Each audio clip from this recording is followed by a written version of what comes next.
Today's video is going to be about a journey with trying to conceive over the past 5 years. I kind of want to give y'all a little bit of information so you guys know exactly what I have been through. I was 6 weeks pregnant and I found out that I had a tubal pregnancy. Of course, I had immediate surgery in the hospital and I lost a tube. Since that surgery happened, since then, I have not been able to conceive. Blaming any medical staff or anything like that, or doctors. I just think from the surgery something happened. Not necessarily something wrong, but I do believe it did somehow turn me upside down. I've been doing anything that I can think of to try and benefit me, and it has yet to prevail.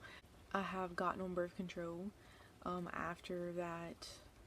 Once I seen that I wasn't getting pregnant, I got off, of course, at one point, and nothing happened. In those times, it is devastating to go through that because you feel almost like you're the problem and you kind of put yourself at fault. Like, why am I not able to do what a woman is supposed to do, which is conceive and, carry children?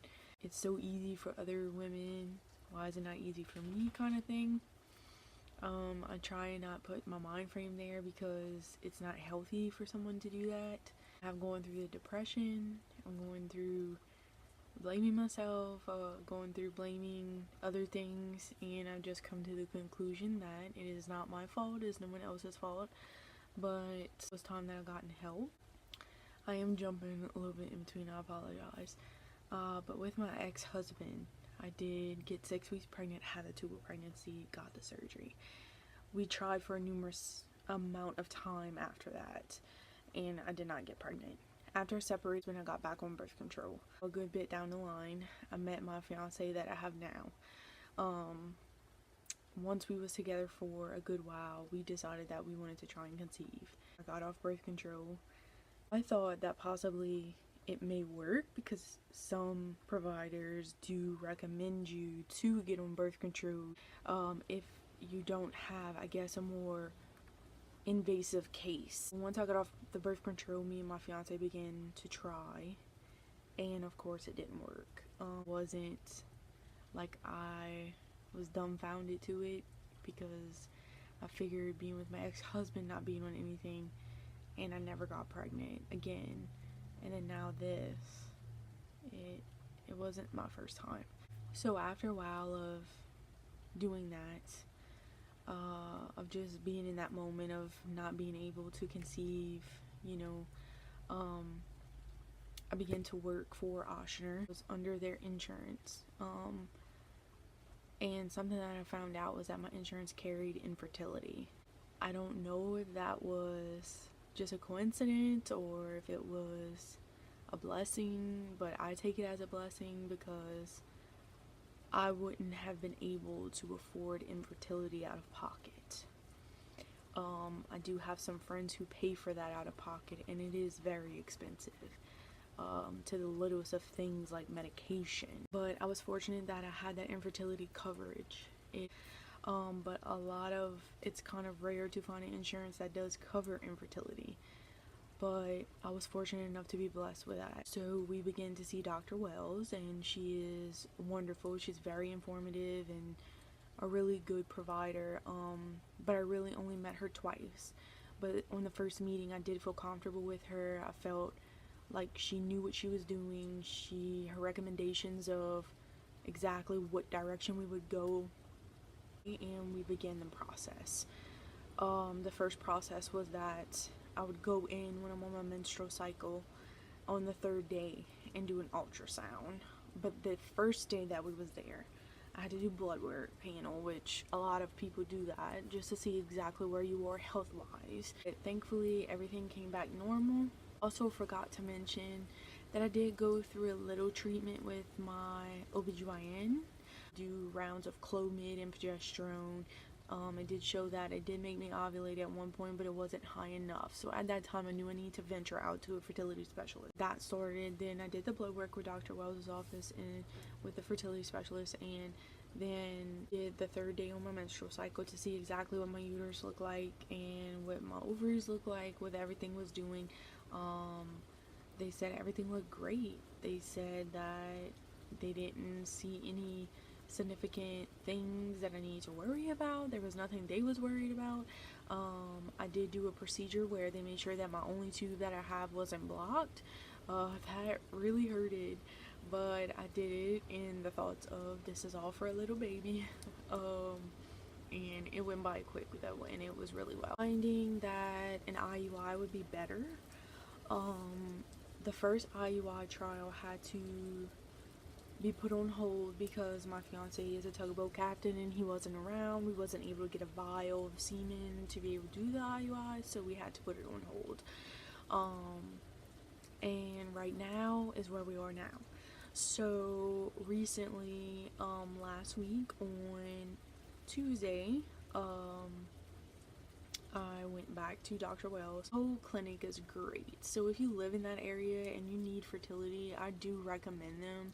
They are really a good clinic. They make you feel so loved and cared for, like genuinely care, about you and the fact that you are in a struggle. I went to the doctor's appointment and she did an ultrasound. It was a vaginal ultrasound, and she looked at my ovaries and my uterus lining, and things like that, and she said everything looked great. I know it might sound a little crazy, but when you have an ultrasound, you have these black circles. I believe it's follicles, but I'm not 100% sure. I would have to ask her again when we go again. She said normally a woman has around like 8 or 9 on each ovary, and I have 14. She said that is really, really good. I'm actually above average. Go back to them Wednesday on the 14th. But she did put me on letrozole. She put me on 2 pills once a day for 5 days. So once I do that, Sunday between 6 to 9, Sunday, Monday, and Tuesday, it's for 3 days. I have to inject gonal, if I'm pronouncing that right. I have to do 50 units. Once I do the gonal, I go back to them on the Wednesday at 3 o'clock. And they also wanted Josh, who is my fiance, so if you guys hear me say that, that's who that is. She asked that Josh will go in and do another vial at the Vivier Surgery Center next door to. Said she really would prefer to use a very fresh vial. They're going to do another ultrasound and look at everything after I begin the medicine and did the shots. I also do have Pregnal that I have to do, which is the trigger shot. But I don't have word yet when I have to do that. I'm waiting for Jamie or the office staff to tell me exactly when I have to do that shot. But I do have it and I'm ready.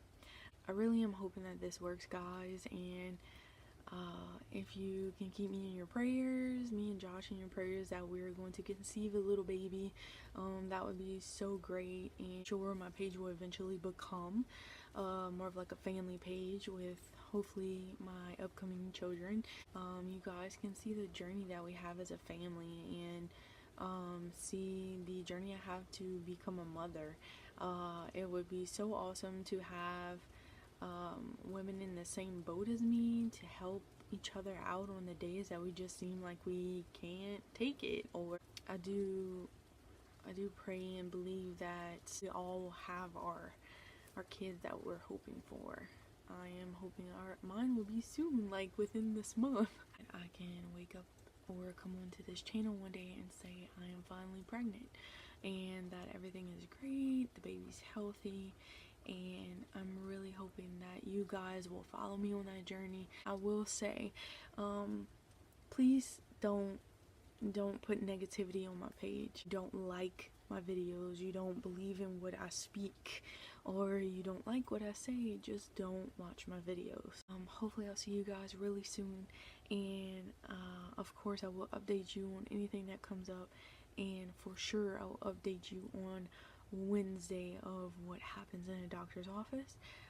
If I can video while I'm in the office, I will, so that I can actually show you the journey that we go through actually live, like in the doctor's office. If not, I will update you as soon as we get out. So again, thank you guys, and welcome to my channel.